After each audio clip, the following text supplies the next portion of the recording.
October 5 വിശുദ്ധ Faustina. ഇന്ന് സഹിക്കാൻ പറ്റാത്ത വിധം ചൂട് വളരെ കഠിനമാണ്. മഴയ്ക്ക് വേണ്ടി ഞങ്ങളെല്ലാം ദാഹിക്കുകയാണ്. എങ്കിലും മഴ ലഭിച്ചില്ല.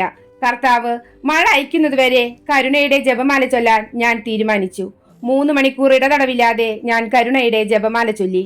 അത്താഴത്തിന് മുമ്പ് ശക്തമായ മഴ ഭൂമിയിൽ പതിച്ചു. ഈ പ്രാർത്ഥന വഴി എല്ലാ കാര്യങ്ങളും ആർജിച്ചെടുക്കാമെന്ന് കർത്താവ് എനിക്ക് മനസ്സിലാക്കി തന്നു. വിശുദ്ധ ഫൗസ്റ്റീന. ഈശോയുടെ കരുണയുടെ മുഖവും കരുണയുടെ ജപമാലയും ലോകത്തിന് പരിചയപ്പെടുത്തിയ, ഈശോ നരക ദർശനം നൽകിയ ദൈവകരുണയുടെ പ്രവാചകിയായ വിശുദ്ധ മരിയ ഫൗസ്റ്റീന. 1905 ഓഗസ്റ്റ് 25 പോളണ്ടിലെ ലോഡ്സ് എന്ന സ്ഥലത്താണ് വിശുദ്ധ ഫൗസ്റ്റീന ജനിച്ചത്. ഹെലന എന്ന ജ്ഞാനസ്നാന പേരുള്ള ഫൗസ്റ്റീന ഒരു ദരിദ്ര കുടുംബത്തിലെ 10 മക്കളിൽ ഒരാളായിരുന്നു. ദാരിദ്ര്യം മൂലം 15 വയസ്സായപ്പോൾ കുടുംബത്തെ സഹായിക്കുന്നതിനായി പഠനം ഉപേക്ഷിച്ച് വീട്ടുജോലിക്ക് പോയി.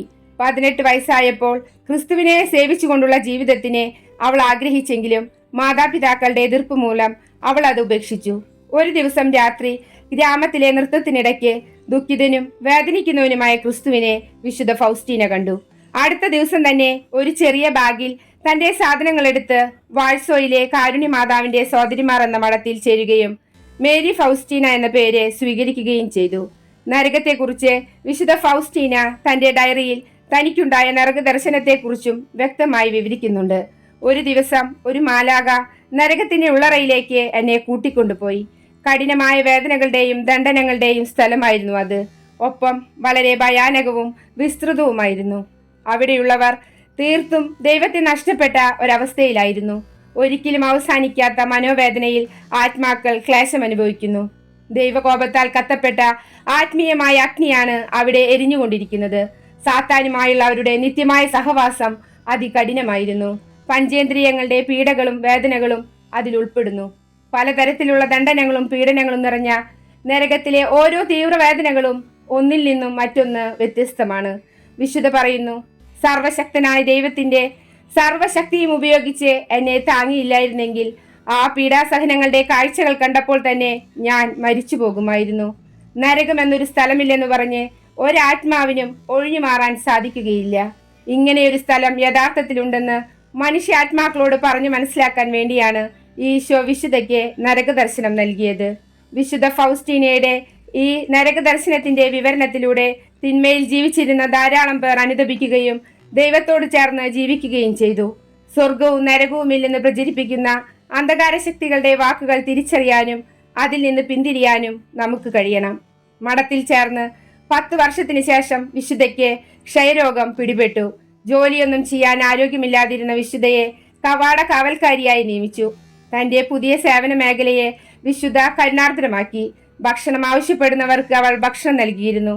ഒരു ദിവസം ഭക്ഷണം ആവശ്യപ്പെട്ടു വന്ന യുവാവിനെ വിശുദ്ധ സൂപ്പും ഭക്ഷണവും കൊടുക്കുകയും ഭക്ഷണം കഴിച്ചു കഴിഞ്ഞ യുവാവിനെ കണ്ടപ്പോൾ അവൾ അന്തം വിടുകയും ചെയ്തു. യേശു ആയിരുന്നു ആ യുവാവ്. 1931 ഫെബ്രുവരി 22 ദിവ്യകാരുണ്യനാഥൻ വിശുദ്ധയ്ക്ക് പ്രത്യക്ഷപ്പെടുകയും തൂവെള്ള വസ്ത്രമണിഞ്ഞ് ചുവപ്പും വെളുപ്പും ഇടകലർന്ന പ്രകാശം വമിക്കുന്ന തിരുഹൃദയത്തോടു കൂടിയ ഒരു ചിത്രം വരയ്ക്കാൻ കർത്താവ് അവളോട് ആവശ്യപ്പെടുകയും ചെയ്തു. ക്രൂശിതനായ ക്രിസ്തുവിന്റെ മാറിടത്തിൽ നിന്നും ഒഴുകിയ രക്തത്തെയും വെള്ളത്തെയുമാണ് ഈ രശ്മികൾ പ്രതിനിധീകരിക്കുന്നത്. യേശു തനിക്ക് പ്രത്യക്ഷപ്പെട്ടു എന്ന സംഭവം വിശുദ്ധ വിവരിച്ചപ്പോൾ ആദ്യം ആരും വിശ്വസിച്ചില്ല. വിദ്യാഭ്യാസം പോലുമില്ലാത്ത ഒരു ദരിദ്ര കുടുംബത്തിലെ അംഗത്തെ ഈശോ തിരഞ്ഞെടുക്കുമെന്ന് ആരും സമ്മതിക്കാൻ തയ്യാറായില്ല. 1934 ജൂണിൽ ദിവ്യകാരുണ്യത്തിന്റെ ഈ ചിത്രം പൂർത്തിയാക്കി. ചിത്രത്തിന് താഴെയായി യേശുവെ, നിന്നിൽ ഞാൻ വിശ്വസിക്കുന്നുവെന്ന് രേഖപ്പെടുത്തിയിരുന്നു. കരുണയുടെ ജപമാലയും വിശുദ്ധയിലൂടെയാണ് നമുക്ക് ലഭിച്ചത്. അസാധ്യമായ ഏത് കാര്യവും സാധ്യമാക്കി തരുന്ന കരുണക്കൊന്ത. സകല മനുഷ്യരോടും പ്രത്യേകിച്ച് പാപികളോടുള്ള യേശുവിന്റെ സ്നേഹമായിരുന്നു ഇതിനു പിന്നിൽ. ദിവ്യകാരുണ്യത്തിന്റെ മധ്യസ്ഥയായും ദിവ്യകാരുണ്യ ഭക്തിയുടെ അപ്പസ്തോലയായും വിശുദ്ധ ഫൗസ്റ്റീന അറിയപ്പെടുന്നു. തന്റെ ഇന്ദ്രിയങ്ങൾ ഉപയോഗിച്ച് ചെയ്തിട്ടുള്ള പാപങ്ങൾക്ക് ഇവിടെ മരണാനന്തരം എത്തിച്ചേരുന്ന പാപി ജീവിതകാലം മുഴുവൻ നരകത്തിൽ പീഡകൾ സഹിക്കേണ്ടി വരുമെന്ന് നമ്മെ മനസ്സിലാക്കാൻ ദൈവം തെരഞ്ഞെടുത്ത വിശുദ്ധ ഫൗസ്റ്റീന 1938 ഒക്ടോബർ 5 33-ാം വയസ്സിൽ ദിവ്യനാഥന്റെ സന്നിധിയിലേക്ക് യാത്രയായി. 2000 ഏപ്രിൽ 30 വിശുദ്ധ ജോൺ പോൾ II മാർപ്പാപ്പ ഫൗസ്റ്റീനയെ വിശുദ്ധയായി പ്രഖ്യാപിച്ചു. ഈ ലോകത്തിൽ മറ്റാരും സ്നേഹിക്കുന്നതിനേക്കാൾ അധികമായി ഈശോയെ സ്നേഹിക്കണമെന്ന് പ്രാർത്ഥിച്ച വിശുദ്ധ ഫൗസ്റ്റീനാമ്മേ, അമ്മയെപ്പോലെ ഈശോയെ സ്നേഹിക്കുവാൻ ഈശോയുടെ അളവറ്റ കരുണയുടെ പോഷകരായി തീരാൻ ഞങ്ങളെയും സഹായിക്കണമേ.